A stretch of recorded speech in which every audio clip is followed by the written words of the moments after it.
Please subscribe, like, and share. It really helps us out. And of course, if you have any questions, comment below, and we will answer you as soon as we can.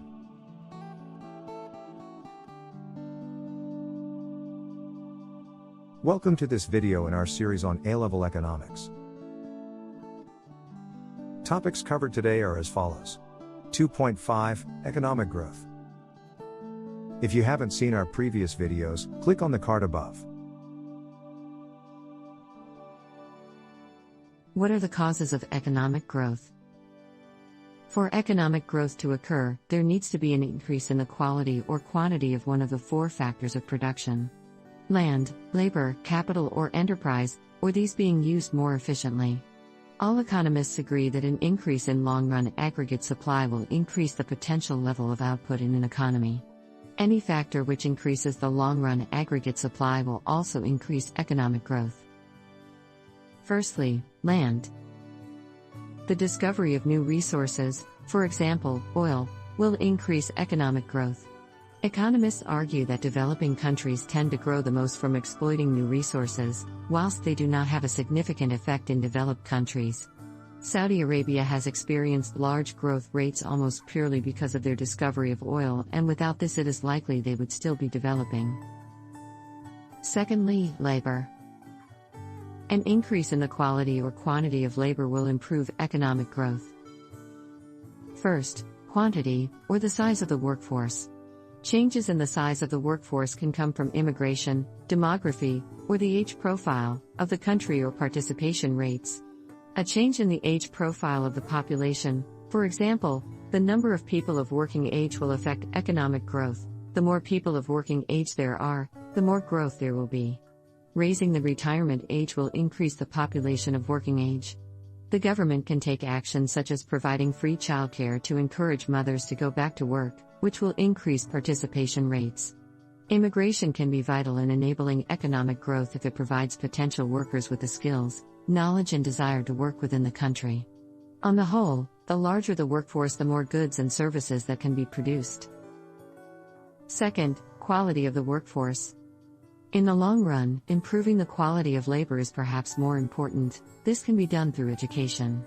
Improved education will improve labor quality, as it will mean that workers have all the skills they need and are more efficient, so output per worker increases. More skilled workers will also be less likely to suffer from structural unemployment, as they will have greater occupational mobility, and so this will increase the output of the economy if there are fewer unused resources. Additionally, more skilled workers will be able to contribute to change, for example, new technology, business ideas, and innovation. This will help to improve economic growth.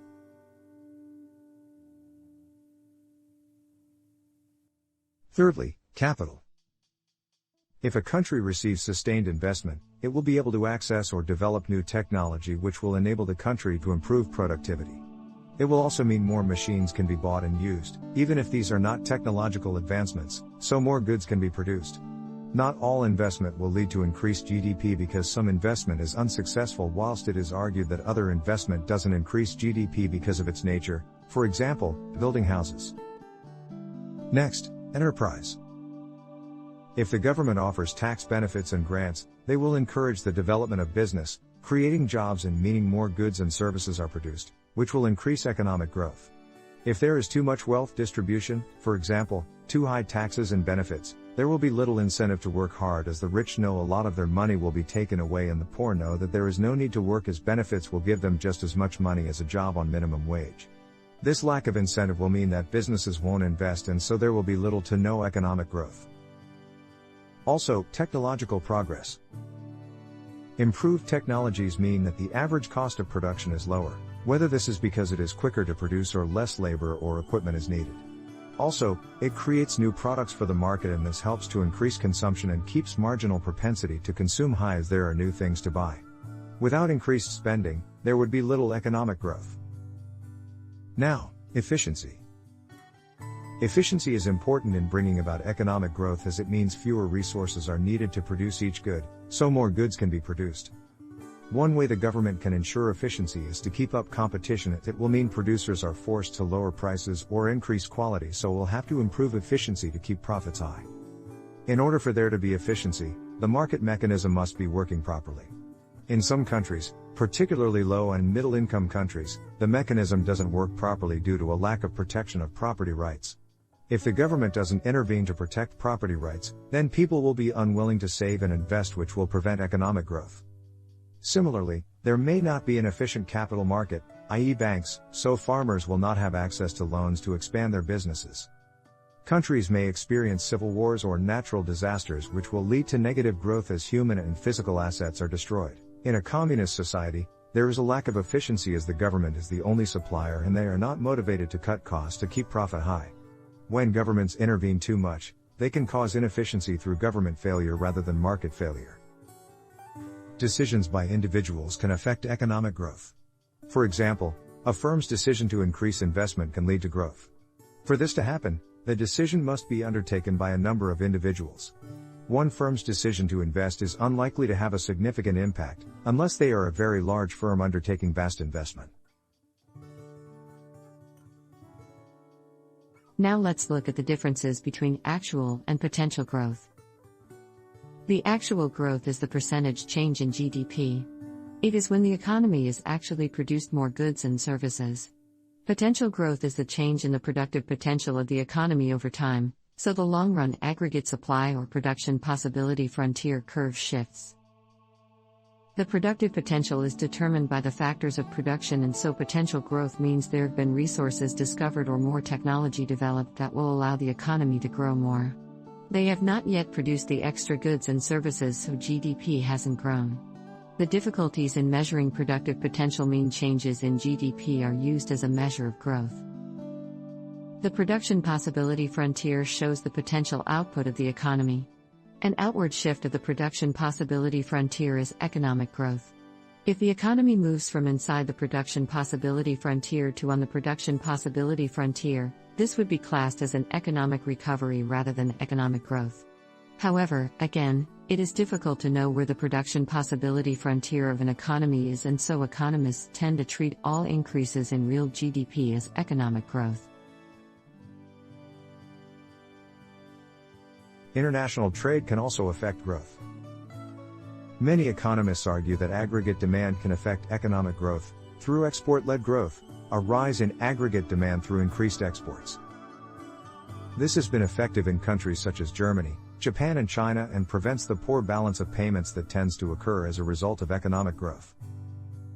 Although increased exports initially increase aggregate demand rather than long-run aggregate supply, sustained high export levels will encourage, or force, firms to invest in increased demand for labor, which will lead to economic growth. Moreover, in order to be competitive in the international market, British firms will have to become more efficient as they are competing with more firms than in just the UK market. How about actual growth rates and long-term trends? The long-run trend rate of growth is the average sustainable rate of economic growth over a period of time. It is what tends to happen over a long period of time, or in other words, the average. Actual growth is the actual change, for example, the change in real GDP, over time, and its changes are what make up the business cycle. The difference between the two is an output gap. Now let's look at output gaps. An output gap is a difference between the actual level of GDP and the estimated long-term value for GDP. This is shown on the trade cycle diagram, which demonstrates how the actual GDP is not always on the trend. A positive output gap is when GDP is higher than estimated, whilst a negative output gap is when GDP is lower than estimated. With a negative output gap, there is spare capacity in the economy, with factories, offices and workers not being utilized to produce goods and services. The output gap is very difficult to measure, firstly because the exact position of the long-run aggregate supply is unknown, and also because initial estimates of the real GDP are often inaccurate. Some economists believe they are so difficult to measure that they are not a valid concept to use for the purpose of economic policy. It is not possible to measure the productive potential of an economy, as there is no single monetary value for the level of variables such as machinery, workers and technology. Next, aggregate demand and supply. Output gaps can also be illustrated using aggregate supply and aggregate demand diagrams. The long-run aggregate supply shows the full capacity output. This is where all resources are being fully utilized, and this can be linked to output gaps between the GDP trend line and the actual GDP. An equilibrium to the right of the long-run aggregate supply shows the economy working over capacity in the short term, but to the left, it shows the economy working under capacity. In the diagram, there is an equilibrium where aggregate demand equals short-run aggregate supply, which is equal to long-run aggregate supply. However, at AD3, there is a negative output gap because the short-run aggregate supply equilibrium is less than the long-run aggregate supply equilibrium, so the full capacity of the economy is not being met. At AD2, there is a positive output gap as short-run aggregate supply is higher than long-run aggregate supply. Classical economists would argue that this positive output gap would be filled by long-run economic growth moving the long-run aggregate supply curve, a recession that would decrease aggregate demand, or a rise in the costs of production which would decrease short-run aggregate supply. They would also argue that the negative output gap would be brought back to equilibrium by rising aggregate demand or fall due to lower costs of production. Next, the trade cycle. This is the periodic but irregular up and down movements in economic activity, measured by fluctuations in real GDP and other macroeconomic variables. Each business cycle is different, but they tend to have four main phases: boom, downturn, recession or slump, and recovery. There is no set definition of each phase, and sometimes people simply refer to the cycle as a boom and recession, or contraction and expansion.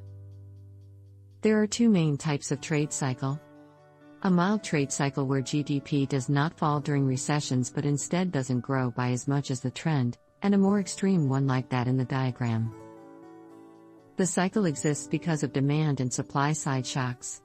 Demand side shocks include the collapse of a housing bubble, political issues, changes in exchange rates, or a recession in the world economy. Supply side shocks could include trade union action, a change in oil prices, or a change in the exchange rate. Shocks can either be negative or positive, so could cause a boom or recession. What are the characteristics of a boom? When the economy is at its peak, or at the boom, national income is high and the economy is likely to be working above PPF where there is a positive output gap. Consumption and investment tend to be high as are tax revenues, and wages will be increasing. Usually, the country will increase imports to meet the demand of high-income consumers that cannot be met by the goods produced within the country. There will also be inflationary pressure. During a downturn, the economy begins to move from a boom to a recession, output and income fall, which leads to a fall in consumption and investment as well as tax revenues. Payments for benefits rise as unemployment rises. People begin to accept jobs for lower wages due to higher levels of unemployment. This causes inflationary pressure to ease and a fall in the number of imports. What are the characteristics of a recession? When the economy is at the bottom of the cycle, it is in a slump, trough, depression, or recession. There tends to be high unemployment causing low consumption, investment, and imports. Inflationary pressure will be low and there may even be deflation. In the UK, the government defines a recession as where real GDP falls in at least 2 successive quarters. As the economy moves out of a recession, it moves into a recovery or expansion phase as national income and output begin to increase with unemployment falling and consumption, investment, and imports increasing. Inflationary pressure begins to grow as workers start to demand higher wages. There is a certain amount of hysteresis in the trade cycle. The fact that the economy tends to return to the trend line, and go above it, even after a serious recession may suggest that there is little problem with large fluctuations in output. Overall, the economy should be in no better or worse position in the long term as output lost in a recession is regained in a boom. However, there are other problems with recessions and booms. During a recession, many become unemployed, and this has many negative effects. These people have a lower standard of living even if it is only for a short period of time. On the other hand, those on fixed incomes suffer during a boom as their real income decreases as prices rise due to inflation. Some economists argue that economies do not bounce back to their previous trend level of growth. This is hysteresis. The economy may never recover fully from the deep recession due to a permanent loss of labor. For example, some people may take early retirement if they are made redundant. Some lose their skills after being out of work for so long, and others may become discouraged workers. Moreover, it may lead to a loss of physical capital if firms do not make up the investment which they cut back on during the recession. Both of these will cause a fall in potential output. The trade cycle has large impacts on individuals within the economy.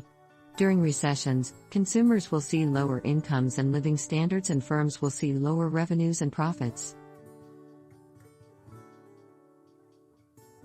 What are the impacts of economic growth? Economic growth is a policy that governments aim to achieve, and so therefore it must have benefits to consumers, firms, the government, and current and future living standards. However, there are also costs. Firstly, let's consider consumers. There will be an increase in demand for housing as people have more money and so are able to afford to buy properties, which will increase house prices. Shares are likely to increase in value as businesses are making more money and future prospects are good. The rising prices of shares and housing will increase wealth and lead to a positive wealth effect. Improved productive efficiency due to better technology could lead to lower prices or higher quality goods. Some argue that increased economic growth will lead to increased happiness, but this is not necessarily the case. On the other hand, economic growth could lead to increased inequalities and so may not have any effect on the average consumer and may lead to inflation, which has negative effects for consumers. Secondly, let's look at firms. Investments will increase since businesses are more successful. They will have more money to invest and more incentive to invest as they will know they can make money from their investments. Business confidence will improve as there are potential demand increases for businesses' products, and this confidence will also lead to increased investment. As a result of increased investment from both businesses and governments, technology will improve. There will be more research and development done to invent more technology, and more firms will be able to have the best technology, which is likely to increase productive efficiency and lead to lower costs. The combination of higher demand and lower costs is likely to lead to higher profits. Economic growth also provides the opportunity for new firms to establish themselves and allows existing ones to make more profit. On the other hand, firms who sell inferior goods, with negative income elasticities, may lose out. Changing technologies and globalization also mean that some firms find their markets disappearing, for example, DVD rental stores.